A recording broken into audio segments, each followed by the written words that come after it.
This is Digging Deeper Without the Coalface, brought to you with the support of New South Wales Mining, responsibly mining coal for today and tomorrow, with experts restoring the land after mining at every single mine. And here's your host, Jessica Rouse. Richard Campbell is the Director and Principal Rock Mechanics Engineer at Blackrock Mining. He's spent some time at mines in New Zealand, here in WA, Queensland, and has plenty of experience and stories to share in that geotech space. Richard, how are you? Good, thank you. Good, thank you. Take me back to where you got your start in this geotech space. Uni degree, what prompted you to go down this path? Yeah, it was a bit of an accident actually. I spent a couple of years doing industrial demolition work in Christchurch, where I was born, and after school did this demolition work, and then thought I'd better go to university and do something a bit more career orientated. And I was actually enrolled to become a mechanical engineer, and I was at the enrolment day at the university, and I had a couple of hours to fill in before catching up with some mates at the university. I was walking past the geology department, and they had their open day for enrolments and all that sort of thing. So I walked in the door of there, sat and listened to what they had to say, and thought that sounds so much better than mechanical engineering. So I enrolled in geology and walked out the door and unenrolled in mechanical engineering and went from there. Never looked back. So it was good. There you go. Yeah. So what exactly is a geotech engineer? So, it's a good question. So we look at all the rocks and soils, but mainly in my case, it's all rocks, and work out what you can do with them in terms of making tunnels in them, or building foundations, or rock slopes, or digging holes in the ground, basically, and how you can dig them and how to make them stable and suitable for what you design them for. So we sort of look at the rocks, figure out how strong or how weak or how they're going to behave, and design something from there. So when you finished your uni degree, where did you end up? What was your first job out of uni? First gig was a job in the Huntly coal mines in the North Island of New Zealand, working in an underground coal mine there, or two underground coal mines, and doing the tunnel designs, all the roof bolting designs, and just all the general geotech duties for that mine. So it was straight into it.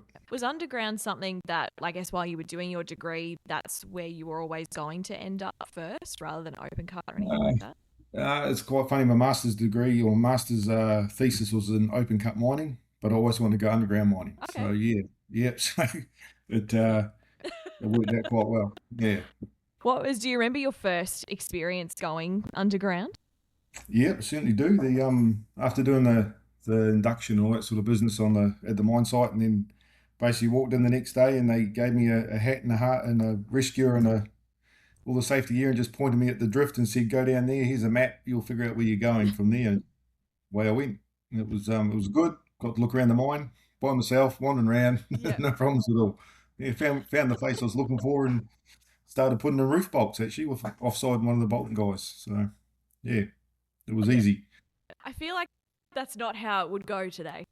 Oh no, not even close these days. No. It was a different time. Yeah. I was going to say, I don't want to insinuate that you are old, but how long ago was it that you were going underground? And I can imagine, 20 years ago, very, very different.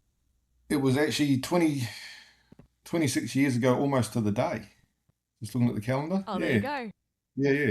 So, 26 years. So how long were you at that particular mine, or I guess in New Zealand in general, in your career? There for about 2 years, working in the North Island, looking after the two underground and an open cut as well. And then went over to Wollongong to work for a consultancy company there. Were there any times while you're over in New Zealand in the mines that were, I guess, tell me about a scary moment or a challenging moment that you had over there? The underground mine in New Zealand it is the most challenging ground conditions you'll ever see for coal mining. In the Huntly coal basin, the coal is the strongest rock in the whole sequence, all the way to the surface. So if you get out of the seam, you're in some pretty bad ground. So it was always challenging. Lots of faults, lots of earthquakes, a few roof falls, that sort of thing. It was good place to learn the business. So but nothing too scary. I'm sure it was scary, but it was everything. We dealt with it every day, basically, so it didn't really matter. We did have to run for our lives a few times, but that's okay. That happens. It does happen. It does. It sounds like Yeah, it sounds like the coal mines over in New Zealand are a bit more complex, would you say? Geology and geotech and even gas point of view, they're very, very complicated. There's no longwalls in New Zealand. The ground doesn't facilitate that sort of mining methods. It Yeah, Yeah, right. very difficult ground. Yeah. So the North Island mines was all board and pillar mining. Extracting Yep, the coal seam there was 14 to 28 meters thick, and we used to extract most of it yep, with continuous miners, which was pretty challenging when you're that sort of thickness of coal. In the South Island, when I went back down there, we were using a massive water blaster and washing out 28-meter thick coal seam down there as well, and just using yeah, water right. to cut the coal and wash it out to the pit top and to the wash plant from there. The water blaster was strong enough Oh, to cut steel. It was something like wow. you wouldn't believe. Yeah, yeah, That's insane it to was. imagine. It was good fun.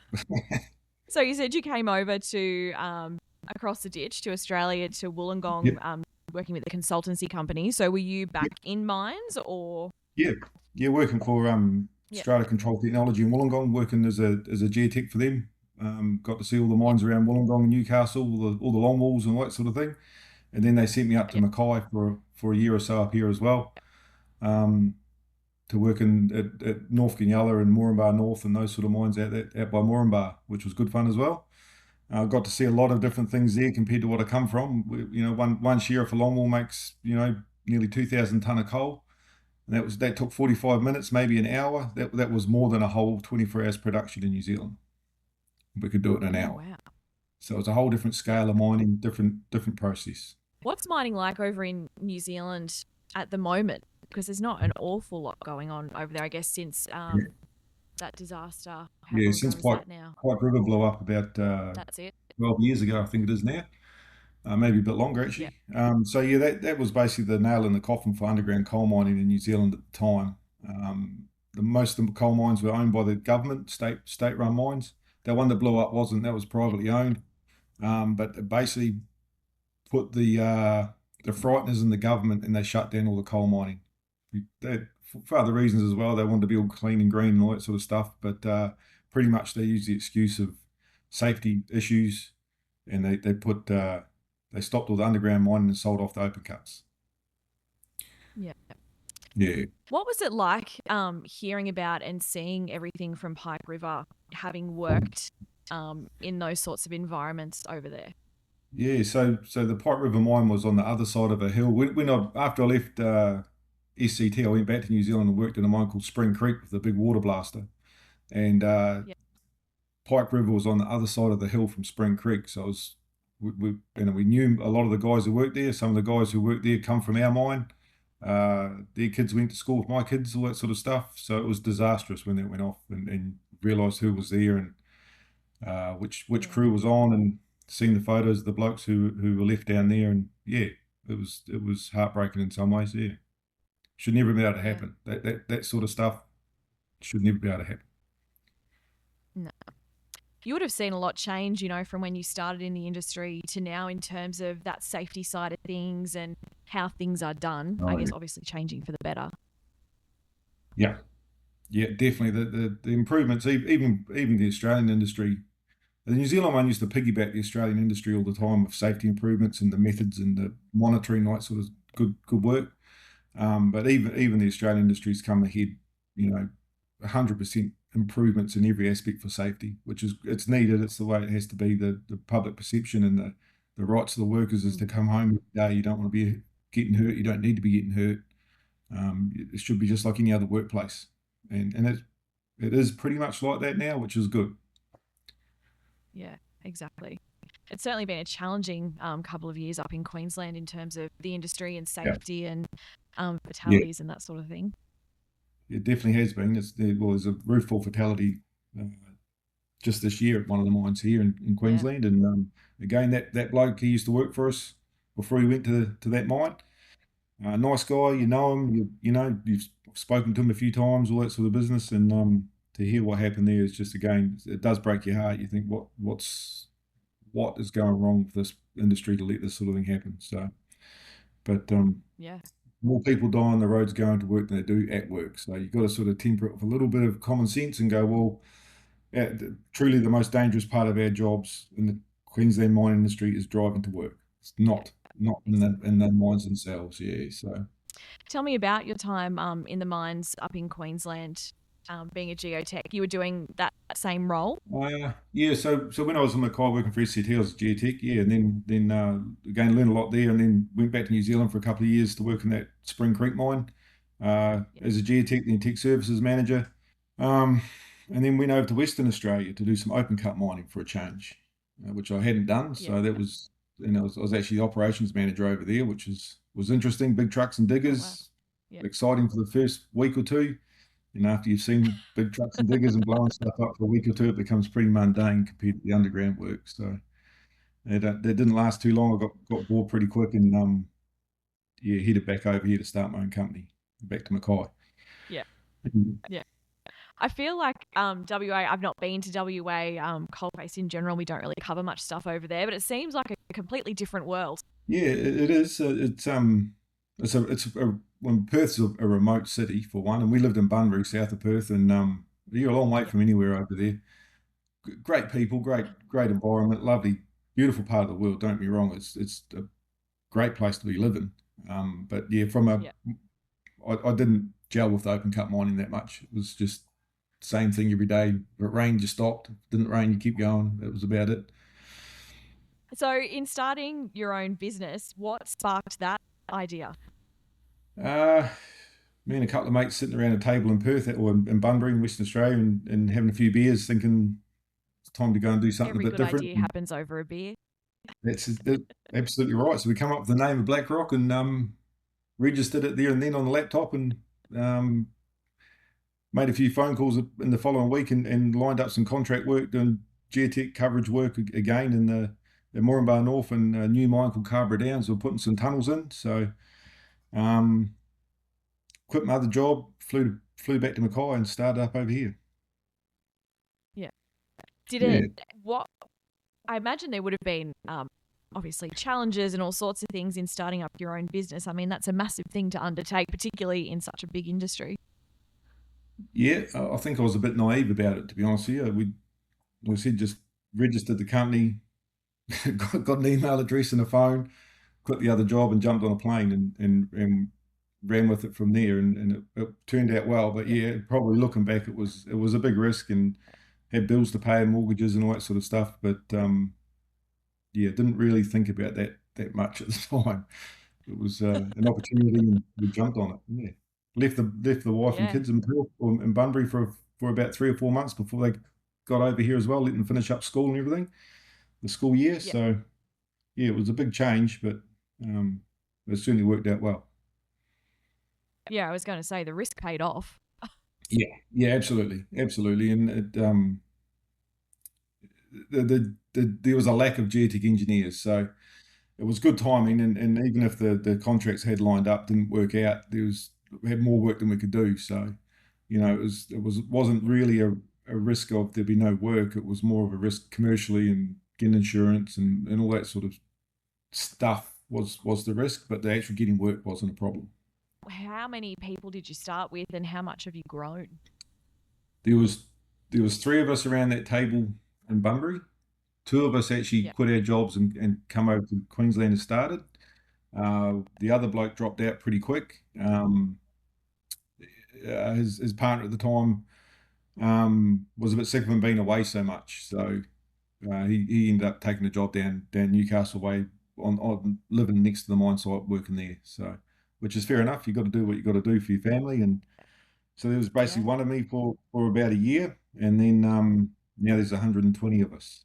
So not all engineers. So there's about 15 geotech engineers and the rest of the blokes are underground miners. We've got a contracting division of the company that does underground construction and ventilation, secondary support. We've got an office in Melbourne doing tunnelling work. Yeah. A big office in Brisbane. Big office and warehouse and so on in Mackay, and then we operate at the mines out of Moranbah and so on. That's massive. Did you ever think it would get that big? No, never. And some days I truly wish it was just me back, just looking after myself. It was a whole lot easier. But in Yeah. saying that, we've got a great team of managers, and they've all got equity in the company and so on, which is the way to make sure you get the right people and keep them. So everyone runs their own division, and it's working out very, very well. So you can grow fast, but you've got to have the right team around you. That's the number one thing. Yeah, Yeah. exactly. Have there been some memorable projects or mines that you've been involved in with Blackrock? Obviously, there's Yeah. heaps going on up in Queensland at the moment and over the years, but is there anything that sort of sticks with you in that challenging respect or something that you're really proud of? Yeah, that first the first contract I took was to put what was called the secret drift into Cabra Downs, which was a conveyor belt tunnel going out to a prep plant into a mine, and it was called the secret drift because the owners of the mine, which was a Brazilian company at the time, hadn't approved the budget for this drift, and it was a few $1 million worth of gear that we're putting in, and we started it before the budget was approved, so it's forever been called the secret drift, and it's had new owners this mine over the years, and it's still called the secret drift. Oh, there you That go. seeing that mine go from I actually worked there before it was a mine back in when I was working for SCT in the early days when it was just a cow paddock. To see that mine go from a cow paddock to an operating board and pillar mine to a longwall mine, and now it's gone back to a board and pillar mine because the longwall coal's finished. Basically, see the whole life cycle of that place go. That was, and it's a challenging bit of ground. It was, yeah, I'm pretty proud of that, and really, really enjoyed working there. I had every job there from geotech to tech services manager to longwall superintendent to back to geotech, doing all sorts of different stuff in that job. It was great. Really love that place. Great people to work with. Yeah. You've certainly got so much experience. I mean, your experience would be immeasurable over the years. Yeah, I've been lucky enough to be exposed to all sorts of different roles, which has been it's what's kept me in the jobs. I think is keeps you interested. You know, there's always something new to look at, some new challenge, new process you got to understand. I've really enjoyed I have really enjoyed this industry. It's been great for me. Yeah. As a business owner in such a large industry, what are your thoughts on the industry in general? Obviously, it's something that's always changing. There's plenty of opinions out there about how long the industry is going to be around. I obviously think it's going to be around for a very, very long time. Yeah. But being a business owner, you would agree with that? Yeah, I do. I mean, the politics of coal mining is baffling me sometimes. It is truly the only thing that pays the bills in Queensland, and a lot of the bills in New South Wales as well. You hear these people saying, "Oh, they're going to shut down the coal mines." It's they're going to turn it all off one day. If they did that, Queensland is bankrupt. There's no police, there's no hospitals, Yeah, no schools. There's certainly no Olympics. There's no roads. It can't be done for one. It's naive and stupid of people to think it can be. The demand for coal is increasing, it's not decreasing. The met coal in Queensland especially is sought after by every single steel plant in the world because it's the top notch, yeah, best stuff you can get. It's the cheapest production. The industry here is huge and it's not slowing down. If you look around Mackay, the investment in new buildings, all the companies that are here, Caterpillar and Komatsu, Liebherr, all the big players, they're building bigger yards and much bigger facilities and more contracting and supplier companies are rocking up into town. Those big international players don't do that sort of investment if they think it's winding up. And it's the same in down Newcastle and Wollongong. A few more challenges with the people living right above all the mines and the those sort of restrictions. Whereas out here in Queensland, the only thing you're upsetting is the cows, and they don't really care if you put a long wall underneath them or put a borehole down. So that's yeah, it. the industry's going to keep on rolling for sure. As long as everyone will want steel and wants electricity, the industry is rolling. I mean, that demand for our export coal is huge. Yeah. And countries who can access cheaper steel, they simply don't want it. They choose our steel. I was at the Port of Newcastle a couple of months ago now, and we went on to one of the coal ships that was coming in, and it was heading to Ukraine, full of our Yep. steelmaking coal because Absolutely. the quality is unmatched. It is, mate. It is, and the demand is there. So even if you did turn off all even the thermal coal, if you turned all the thermal coal off that goes out of Newcastle, the countries where it's going to still needs that electricity, and they will get Exactly. a lower quality, less less less safely mined, less environmental protections, all that sort of stuff. They'll get it from somewhere which is Exactly. bad, and Yeah. They don't want to do that. They want the quality, and they want to know it's coming every day when they order it, and that's what Australia does. Yeah. What for your business for Blackrock? What are the plans? Getting bigger, staying how you are as long as you can? Um, we are expanding into a few different markets at the moment. We're doing a lot of in the last Yeah. couple of years, 4 years with the new management team, the guys who have bought into the company, all that sort of stuff. They've really reinvigorated what we're doing, which has been great. Um, Yeah. and we're now doing a lot of tunneling work, a lot of civil construction work, design work. Um, Ground consolidation in the tunneling. We now sell a lot more products than I ever imagined we'd be able to do, whether it be specialist Yeah. packers and grouts and all that sort of thing. We've now bought a microfine and specialised grout manufacturing business in Toowoomba. We've got a few JVs going on with some guys from the States for some longwall fluids and industrial fluids coming to Australia. So we are expanding pretty quick, but I think we're always going to be focused on that geotech engineering and the mining services contracting sort of work, because that's our bread and butter. That's what we understand. It's our wheelhouse, if you want to put it that way. It's the business Yeah. we're in, but we just keep on bolting on these little side gigs as well, just to diversify a little bit. Let us ride out the ups and downs into the coal industry, which is important to be able to have Yeah. that fallback position. But yeah, I think we'll just keep on trucking the way we are. I don't think we'll get much bigger people wise, but we'll probably diversify our product range and our specialised services a wee bit. Are you seeing? I feel like I'm bouncing around now as things pop into my head. But do you see many young geotechs coming through, like whether it's into your business or out at site and that sort of thing? In the last 7 years, probably not, definitely not enough. Not even close to Yeah. enough, actually. We've gone overseas, and we're like a United Nations company now. We've got guys from South Africa, Nepal, Iran, Yeah. China, uh, New Zealand. We've gone to those places to get those skill sets, and got some really, really, really skilled up people, which is great. Local Australian geotechs, hard to find. Very, very hard to find. The Yeah. universities here basically almost stopped providing the education, or they did stop providing education. A lot of Yeah. the universities, which was devastating for the industry, for all geotechs, not just mining, for the whole geotech industry. They're starting to turn back on. They're getting more and more enrolments. The funding for those courses is coming back. So again, it's a swinging around about, I suppose. But the universities lack. They lag about 5 years behind the industry demand, because they've got a lot of politics and a lot of Yeah. Yeah. process they've got to go through to prove it's a viable course. Yeah. So yeah, there's people out there. Most of them are international students these days, and they bring a whole new set of skills for sure. Yeah. If anyone's looking for them, they're looking for engineers and so on.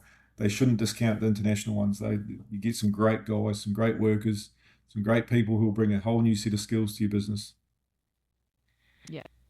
I hadn't thought about it like about the unis being, 5 or so years behind the industry, but I feel like I've been to a few careers nights down here in New South Wales, at least I can Yep. speak for, that young people, whether they're in, year 11, year 12, or looking at what they can do at uni, they do finally seem to be seeing that there is so much opportunity in the industry, and, Yeah.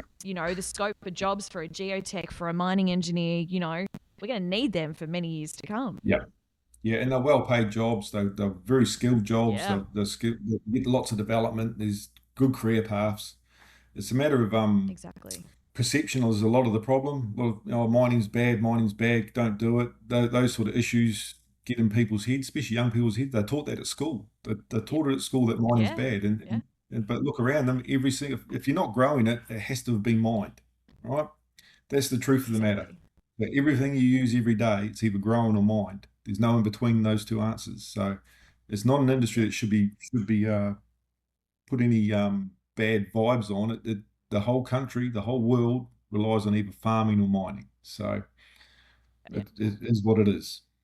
And it is starting to turn around. That's Younger exactly people right. are starting to get involved, and it is good to see. I'm involved at a few of the universities, and there is definitely new people coming in, new locals, new young guys, young ladies coming into it, which is good to see. Richard, thank you so much for joining us on this episode. It's been great to have a chat to you. No worries. Thank you for the opportunity. It's been good. Well, that's today's episode of Digging Deeper with At the Coalface. Thanks to New South Wales mining responsibly for today and tomorrow. Find out more about the industry's responsible mining practices and meet more great people from the industry on their social media channels. Now, wherever you are listening to this episode, make sure you leave us a rating and a review. We'd really appreciate it. You can find out more info at our website. And if you've got a story or an idea for an episode, please get in touch, Jess at thecoalface.net.au. We'll see you next time.